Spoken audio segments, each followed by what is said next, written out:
Le pont vers la supraconscience. De Jean-Pierre Aulas. Leçon 9. Le mental systémique. L'univers est un monde systémique organisé par une instance dirigeante composée d'intelligences jouissant d'un statut éternel au-delà de la mort. Le contact conscient de la pensée avec ce réseau d'intelligence active la pleine conscience de l'esprit humain, en identifiant les origines psychiques et psychologiques, tant structurelles que mystiques. Le contact conscient de la pensée avec des entités qui évoluent au-delà de la forme astrale rétablit le fait irréversible et cosmique, selon lequel l'inconscience humaine est le reflet subjectif d'un circuit de communication psychique non intégré. Ce partenariat, qui s'est dégradé tout au long de la phase involutive du développement de l'ego, en d'autres termes, de son passage du stade astral au stade mental inférieur de l'humanité, subit un coup d'arrêt dans l'évolution supramentale de l'humanité, aux confins du corps physique. Malgré le mouvement polarisé du pendule évolutif, qui oscille de gauche à droite, de la superstition au rationalisme myope, la fusion de l'ego avec son principe cosmique s'opère d'elle-même, dans le temps nécessaire pour qu'il trouve sa position d'équilibre. Le contact avec des intelligences interdimensionnelles est une nouvelle réalité et représente un homme nouveau astérisque sur le point d'entreprendre son retour de l'inconscience à la liberté créative. La plus grande concentration d'activité et de vie intelligente dans l'univers se trouve au-delà du spectre de la lumière visible, sur le plan astral ou mental de la réalité systémique. La supercherie de la civilisation réside dans son dogmatisme intellectuel rigide, ou naïf et spirituel, concernant l'interprétation de la réalité de l'univers. Cela nous conduit à surestimer notre intégrité intellectuelle et à désirer la sécurité émotionnelle offerte par les spéculations théologiques, qui restent une mesure de ce en quoi nous souhaitons croire, selon les limites préétablies de notre foi historiquement conditionnée et de ses rituels sociaux. Nous avons tellement sous-estimé, en termes absolus, la présence de dynamiques immuables, d'un ordre cosmique fondé sur l'intelligence, qui se manifeste à travers le réseau complexe d'influences interdimensionnelles agissant à travers nous, juste au-delà du seuil de notre esprit dit conscient. L'évolution de l'esprit, dans un avenir prévisible, découlera d'une compréhension profonde et réelle de la relation absolue qui nous relie, bien qu'inconsciemment et depuis la nuit des temps, à d'autres plans d'intelligence. L'esprit ne peut atteindre, ni n'atteindra, son plein développement tant qu'il n'aura pas surmonté les préjugés religieux et scientifiques implantés au cours de la phase involutive de notre développement et de notre expérience planétaire. Jusqu'à ce jour, notre participation aveugle à un réseau systémique de communication se poursuivra, dont l'accès total a été interrompu chez l'être humain au début de l'histoire biblique. L'univers est peuplé de civilisations si avancées qu'un profane serait entraîné dans un maelstrom de contradictions et d'incrédulité qui éclipserait même la plus fantastique des science-fiction. Confronté, sans préparation, au pouvoir révélateur et objectif de l'esprit, les mystères de la vie provoqueraient un choc dans sa conscience, entraînant l'effondrement de ses fonctions normatives, par conséquent, une angoisse existentielle aiguë. L'esprit libre est un canal parfait par lequel s'opère l'éveil conscient à la réalité des mondes interdimensionnels, à la suite de la pleine réalisation et de la compréhension que les processus inconscients de la pensée personnelle ne sont que des voiles primaires qui dissimulent la dimension cosmique de la vie, de l'intelligence et de l'évolution civilisée. Cependant, l'orgueil dénaturé et l'étroitesse de la conscience égoïste sont d'une telle ampleur qu'ils rendent littéralement impossible l'évolution d'une race vers la connaissance et la science des choses qui s'étendent au-delà de son seuil psychologique, tant que ses membres individuels ne se seront pas libérés par eux-mêmes de l'endoctrinement culturel qui transmet et maintient l'illusion du corps-esprit, en raison de l'inexpérience historique à l'échelle de masse. Le plein développement potentiel de l'esprit doit inclure l'élément télépathique conscient afin que le moi prenne le dessus sur les formes illusoires inférieures de spéculation mentale concernant la nature des dimensions métaphysiques qui s'étendent au-delà des apparences physiques. L'esprit fournit une explication complète des mystères chaque fois que le moi se trouve prêt et disposé à aller au-delà de l'illusion corps-esprit. L'accès à une nouvelle psychologie mentale est le seul moyen par lequel le moi peut acquérir la science des mécanismes occultes de sa propre évolution et la science de la pensée en général. La communication de la pensée avec les circuits universels est la base d'une compréhension nouvelle et créative de l'intelligence et de sa source. Une fois que la conscience s'est adaptée au fait interdimensionnel de la réalité de la pensée, l'esprit offre généreusement au moi ce qui réside au-delà des limites intellectuelles de la conscience égocentrique. La communion télépathique avec la pensée prépersonnelle élargit le champ de la connaissance et instruit à la science des choses à venir. Le concept, auparavant inimaginable, de politique cosmique devient réalité lorsque le moi voit au-delà de la pensée subjective et perçoit d'où elle provient réellement. Au fur et à mesure que les mystères se dévoilent, grâce à un éveil mental naturel et croissant, le moi pensant abandonne les préjugés et la myopie de ses positions purement intellectuelles. L'ignorance est un état d'esprit qui ne peut fournir une perception objective de la réalité, car elle est dépourvue de la maturité psychologique et psychique nécessaire à la dissociation de la perception mentale par rapport aux souvenirs astraux qui limitent l'éveil interdimensionnel. La politique est présente et active au-delà du spectre visible tout autant qu'elle est au sein de la dimension physique de la vie. Le principe fondamental de cette activité découle de la loi de nécessité qui soumet le pouvoir organisationnel de l'intelligence, qu'il soit visible ou invisible, aux exigences évolutives de l'évolution sociopolitique de la conscience.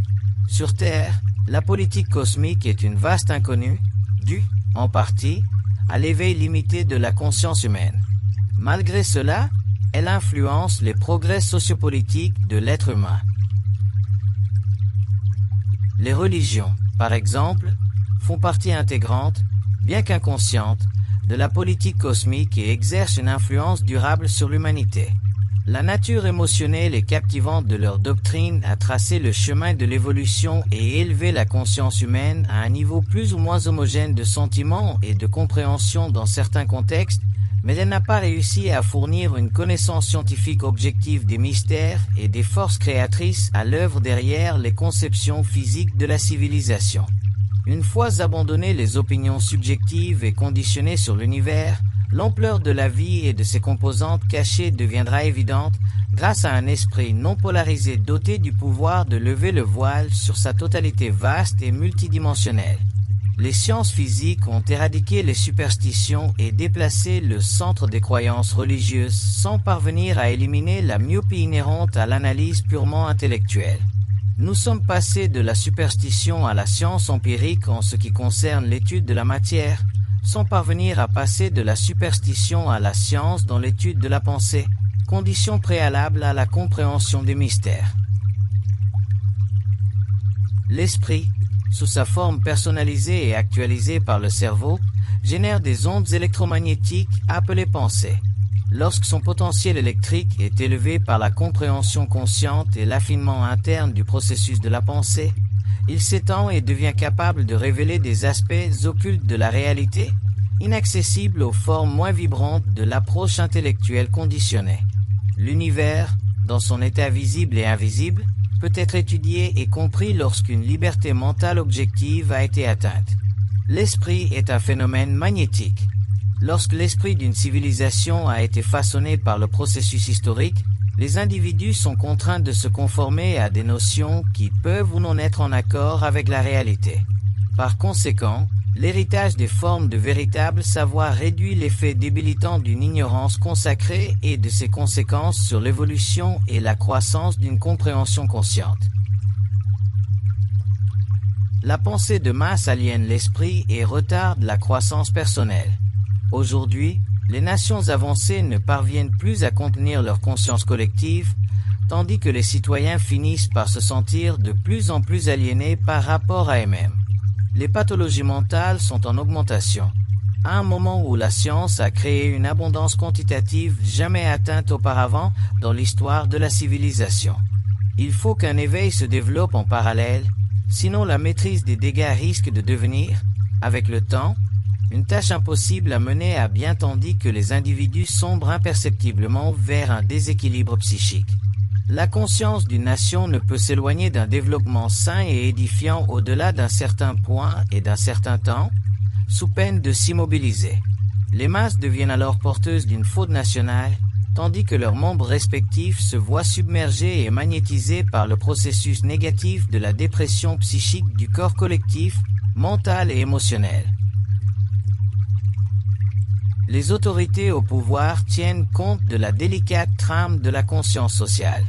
La raison d'être de leur politique s'aligne, depuis toujours, sur la nécessité de maintenir l'équilibre social, en alimentant un effort perpétuel visant à mieux en garantir la préservation. Avec le temps, cette tâche deviendra plus difficile à mesure que surgiront de nouvelles forces visant à l'expansion de l'esprit avec des moyens minimaux à travers le monde. Au moment où la conscience s'accélère et passe du collectif à l'individuel, la société menacera moins l'évolution individuelle et un nouveau facteur de croissance mettra en lumière le lien entre les dimensions physiques et psychiques. L'esprit se développera progressivement en un nouveau centre de force, un nouveau jour naîtra et l'être humain ne sera plus jamais le même. La culture n'a jamais été globalement adaptée au pouvoir révélateur de l'esprit. Les rares témoins de sa réalité ont été tenus dans l'ignorance, leur expérience enterrée avec d'autres secrets appartenant à des époques révolues. L'esprit n'est pas tel que nous l'avons généralement conçu. En tant qu'expression interdimensionnelle contrôlée de forces psychiques qui se déplacent à travers l'individu, il recèle une puissante dimension cosmique. Historiquement, il a été encadré et confiné au sein de conventions psychologiques dans l'attente que l'être humain fasse son entrée dans un cycle évolutif ascendant ou dans une nouvelle ère. Les civilisations sont, et ont toujours été, protégées par le pouvoir des forces occultes de l'esprit, ce qui a conjuré leur déclin rapide. Le déclin progressif de la civilisation telle que nous la connaissons a déjà commencé. La conjonction historique entre le nouvel esprit et la civilisation contemporaine n'est qu'une question de temps et dépasse l'interférence humaine. La libre manifestation de l'esprit ne peut se produire dans un vacuum scientifique. La science moderne devait précéder le développement paranormal de l'esprit, au-delà de son lien astral. Alors que la science progresse et repousse les limites de l'étude de la matière, la recherche humaine sur les études psychiques est mise au premier plan. Dans le même temps, afin d'établir une affinité plus que nécessaire entre les royaumes matériels, astral et éthérique. À ce stade de l'évolution, l'esprit reste une expression inconsciente et non intégrée de la relation subliminale avec l'intelligence interdimensionnelle. Dans ces formes d'expression créative supérieure et plus puissante, communément appelée inspiration, les grands de ce monde ont perçu son éthéréité inexplicable et sa nature souvent paranormale, sans pouvoir l'aborder au-delà de leur évaluation subjective. Les êtres sensibles ont tissé dans sa matière psychique une innocence spirituelle, incapable d'en comprendre pleinement les lois internes, au-delà des conventions nébuleuses de l'extrapolation astrale. Nous craignons, ou sommes perplexes face au continuum psychique interdimensionnel qui se manifeste lorsque le moi a atteint un certain niveau d'évolution mentale. Nous ne disposons pas encore des outils nécessaires pour traiter de manière adéquate les influences astrales qui teintent nos perceptions mentales, nous imposant un déséquilibre constant et délicat causé par la présence de divers plans d'intelligence non intégrés qui interagissent avec nos valeurs psychologiques. Mais une fois que les voiles astraux ont été abandonnés, la conscience de soi s'en trouve suffisamment altérée et l'esprit devient un vaste réservoir d'énergie créative sous la tutelle d'une force prépersonnelle supérieure qui se fait sentir depuis les éthers mentaux, libérée des dimensions inférieures de la mémoire astrale.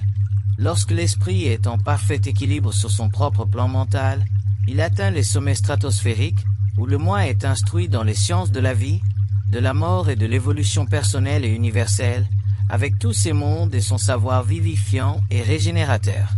Il élargit les vertus académiques de l'intellect et élimine la spiritualité naïve de l'ego ignorant. L'ouverture du canal mental va de pair avec l'évolution d'un ordre cosmique. Les conséquences pour l'être humain sont telles qu'il ne peut en bénéficier pleinement tant qu'un besoin suffisant ne s'est pas manifesté. La loi de la nécessité prévaut en ce qui concerne l'élévation de l'esprit à un niveau mental supérieur. L'éveil à une connexion mentale prépersonnelle met en évidence le fait qu'il existe des correspondances entre les plans physiques, astral et mental qui, en temps voulu, devront être intégrés dans l'expérience consciente.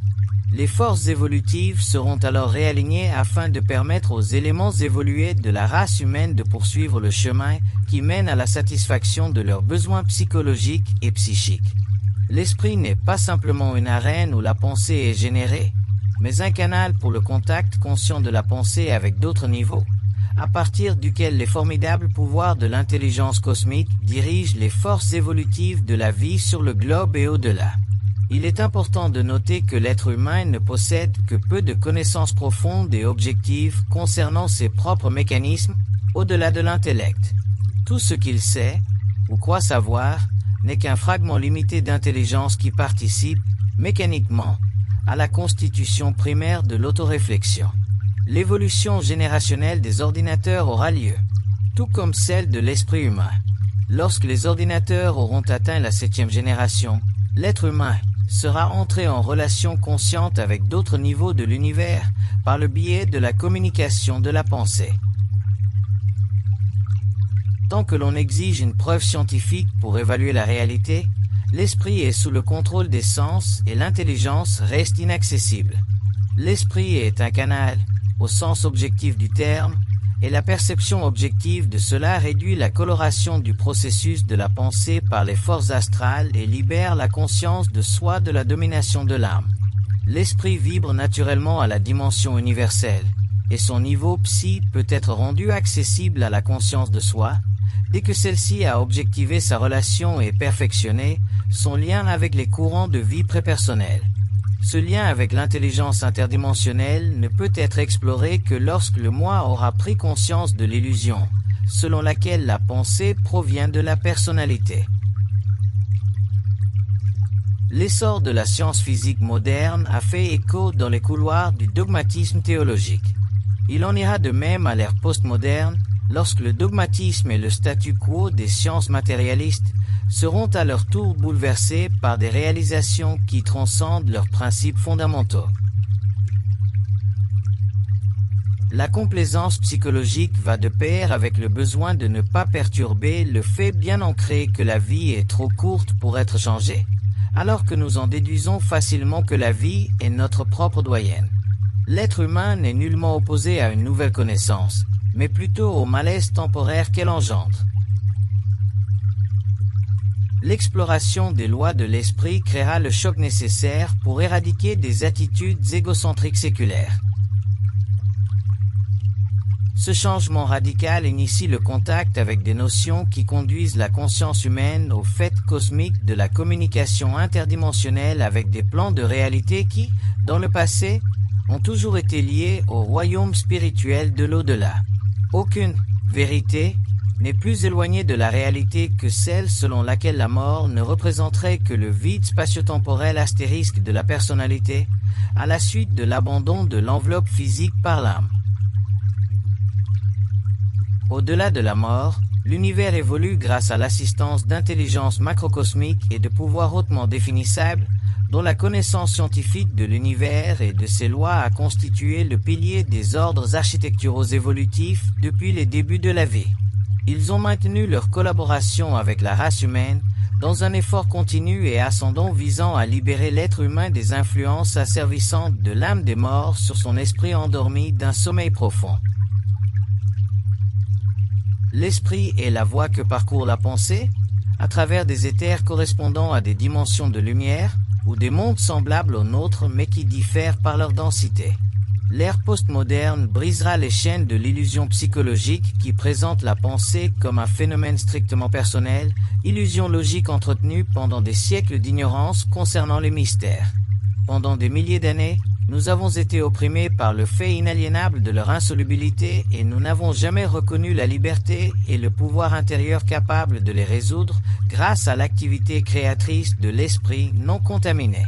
Les mystères ne sont rien d'autre que les limites psychologiques créées, Au cours de l'histoire, par l'acceptation aveugle et l'accumulation de notions égocentriques, issues de la crainte d'une castration morale ou psychologique.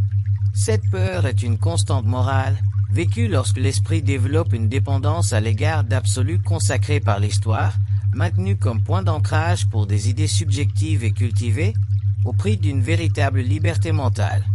L'être humain doit créer sa propre révolution intérieure pour évoluer. Elle ne peut provenir, ni ne viendra, de l'extérieur. Les révolutions extérieures ne sont que le résultat d'un besoin interne de liberté, mal conçu en raison de l'incapacité du moi à briser ses propres chaînes, auxquelles il est attaché.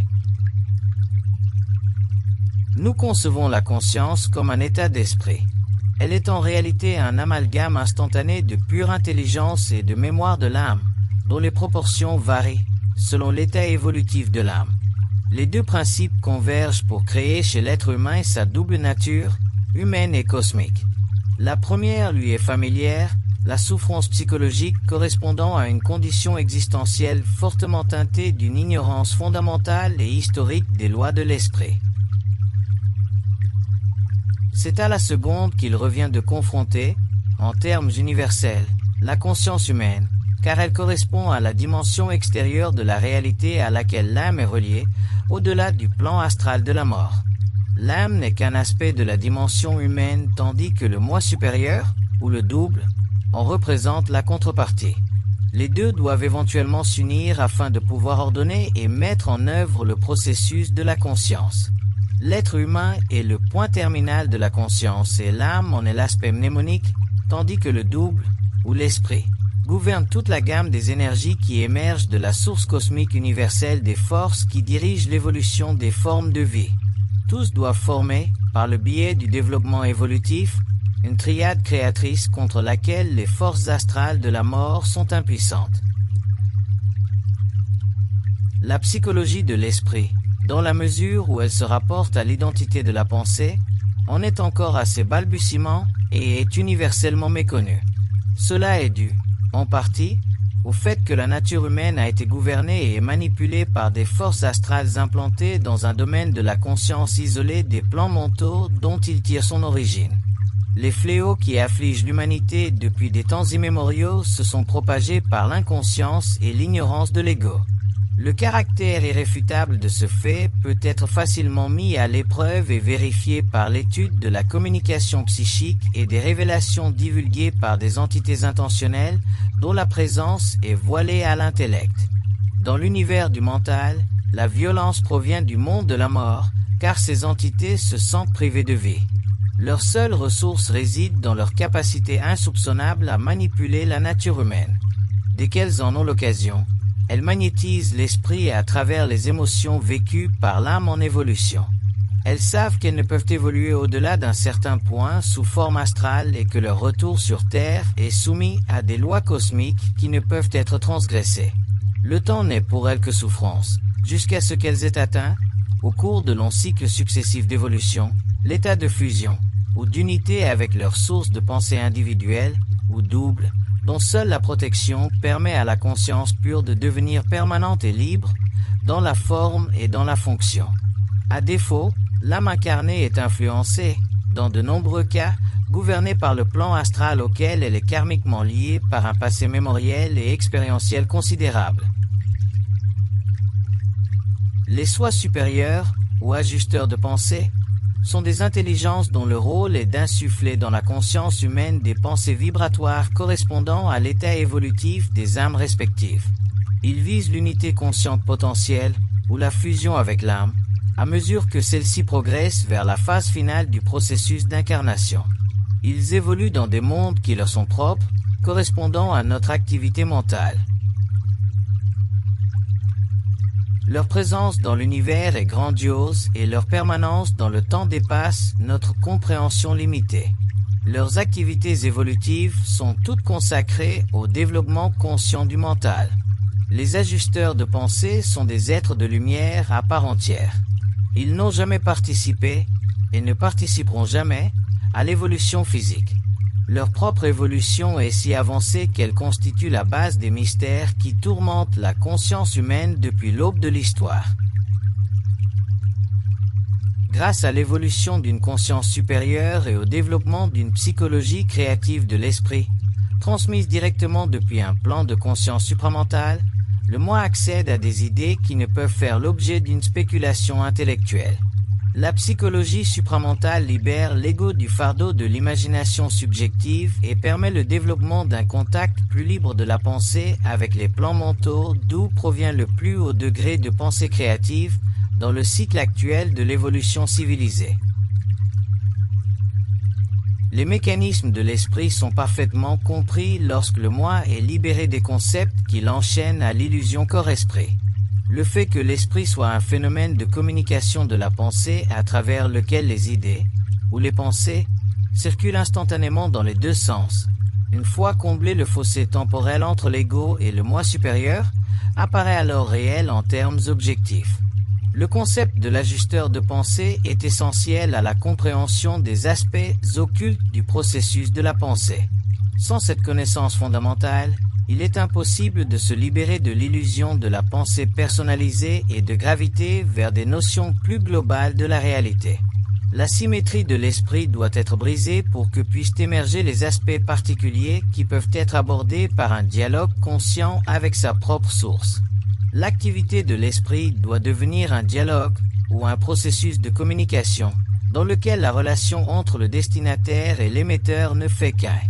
Les illusions physiques de la relation corps-esprit peuvent alors être surmontées lorsque le moi réalise un fait qui ne peut être écarté par l'action réflexive de l'esprit inférieur, l'intellect. La connaissance révolutionnaire de l'intelligence supramentale donnera accès à des perspectives plus vastes qui défient l'imagination. Au rythme des progrès scientifiques inexorables, l'esprit fera de même. Les recherches sur un nouvel ordre s'imposeront à la conscience afin que les progrès scientifiques matériels soient harmonisés avec les sciences astrales et mentales relatives à l'espace et au temps interdimensionnel. De nouvelles notions verront le jour afin d'harmoniser les contours rudimentaires de la pensée scientifique, favorisant le besoin émerge d'une croissance mentale au-delà des limites de la pensée personnalisée. Le besoin d'une compréhension supérieure et globale se fera sentir d'abord parmi les membres les plus individualisés et les plus mûrs de la race, puis, avec le temps, parmi les masses, là où la culture aplatit les forces psychologiques et psychiques qui animent les nations. Ce nouveau cycle s'étendra sur une période d'environ 2500 ans, à l'issue de laquelle l'humanité entamera son évolution jupitérienne, n'ayant plus besoin de son véhicule physique pour poursuivre la rencontre cosmique avec d'autres civilisations et univers.